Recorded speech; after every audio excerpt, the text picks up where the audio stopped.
Selamat pagi dan selamat datang kembali pada mata kuliah Kependudukan dan Pembangunan KPM 220.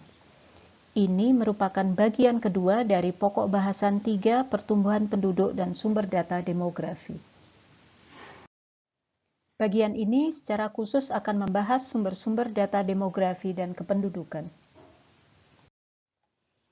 Sumber data atau statistik demografi yang tepat merupakan hal penting untuk memahami dan menganalisis topik dan isu demografi.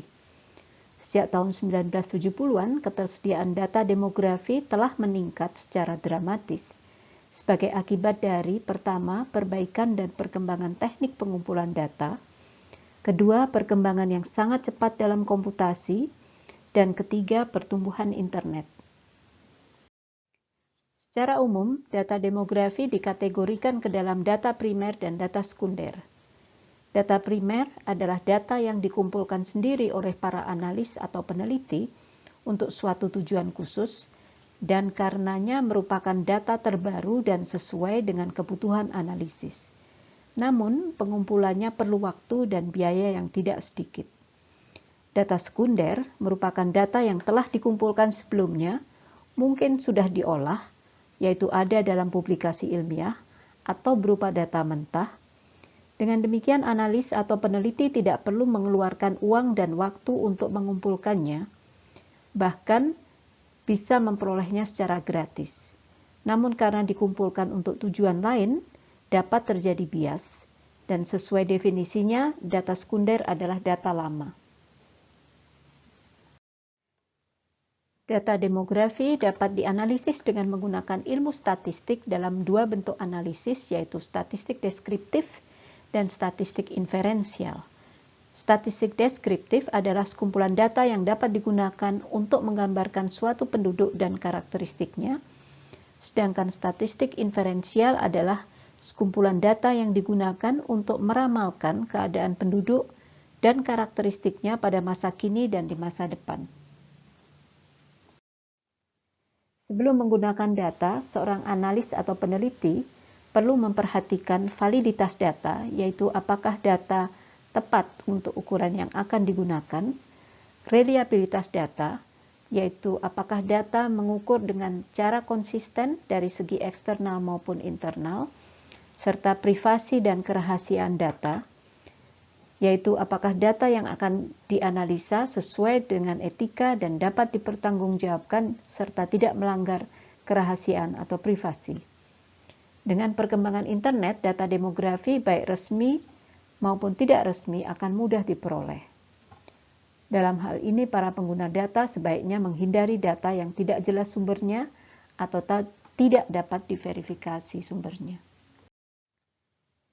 Jenis data sekunder demografi mencakup 1. Sensus penduduk, 2. Survei demografi, 3. Registrasi vital, 4. Registrasi penduduk, 5. Data imigrasi, 6. Data dari kementerian yang relevan, 7. Data dari lembaga penelitian swasta, dan 8. Data dari lembaga internasional.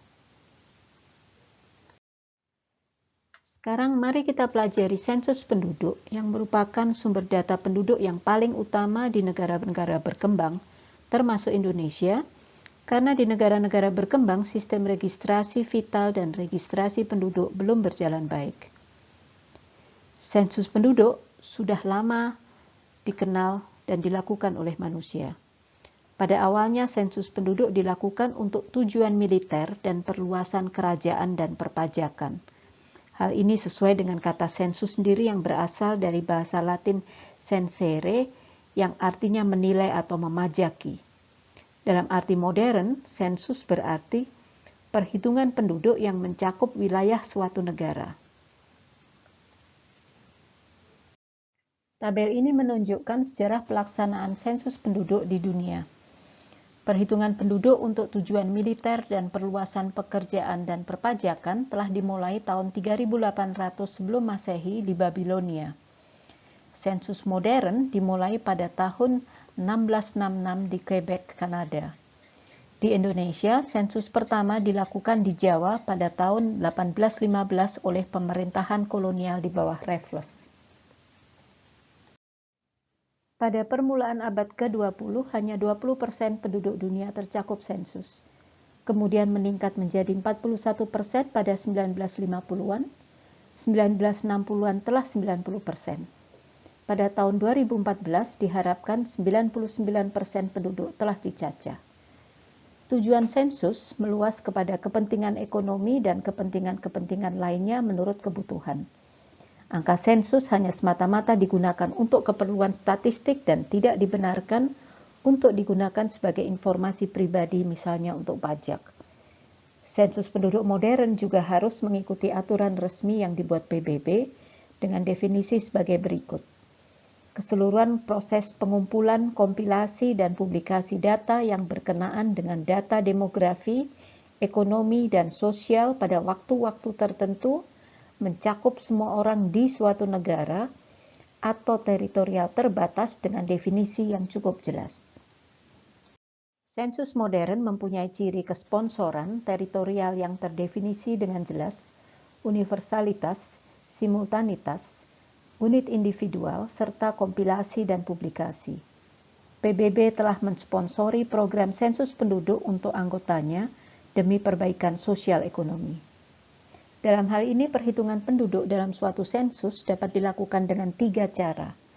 Pertama, sistem de jure, di mana penduduk dicacah menurut tempat tinggal tetap. Kedua, sistem de facto, di mana penduduk dicacah menurut di mana dia ditemukan pada saat sensus. Dan ketiga, sistem kombinasi antara de jure dengan de facto. Di Indonesia pada zaman Kerajaan Nusantara, Raja Lombok dan Raja Mataram telah melakukan perhitungan penduduk untuk keperluan perpajakan dan jumlah wajib kerja. Tabel berikut menyajikan sejarah dan sistem sensus yang dipakai di Indonesia. Pada masa kolonial, selain sensus Raffles, tujuan sensus juga untuk menghitung jumlah penduduk dan sistem pajak tanah. Antara 1880-1905, Belanda juga mengadakan sensus 5 tahunan untuk pengerahan tenaga kerja tanam paksa. Sesudah terhenti sementara antara 1905 hingga 1920, sensus dilakukan kembali dan berlanjut hingga saat ini per 10 tahun. Sensus 1920 dan 1930 dilakukan di masa kolonial. Sensus-sensus ini pada mulanya menggunakan sistem de jure untuk luar Jawa dan de facto untuk Jawa. Namun sensus yang lebih baru pada masa pemerintahan Indonesia telah menggunakan gabungan antara de jure dengan de facto. Survei demografi dilakukan untuk mendapat data terbaru tentang topik spesifik dan diselenggarakan oleh lembaga yang diberi kewenangan untuk melakukannya.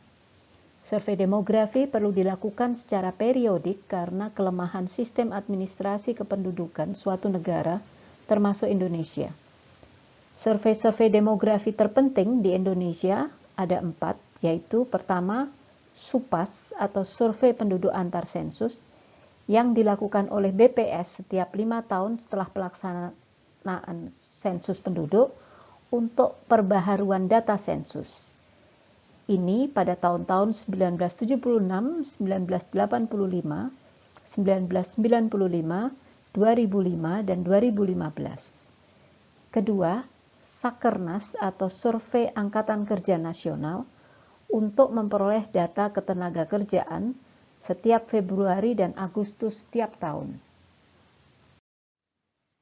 Ketiga, Susenas atau Survei Sosial Ekonomi Nasional untuk memperoleh data terbaru tentang kesejahteraan penduduk diselenggarakan setiap tahun dengan 2 kategori variabel, yaitu core dan modul.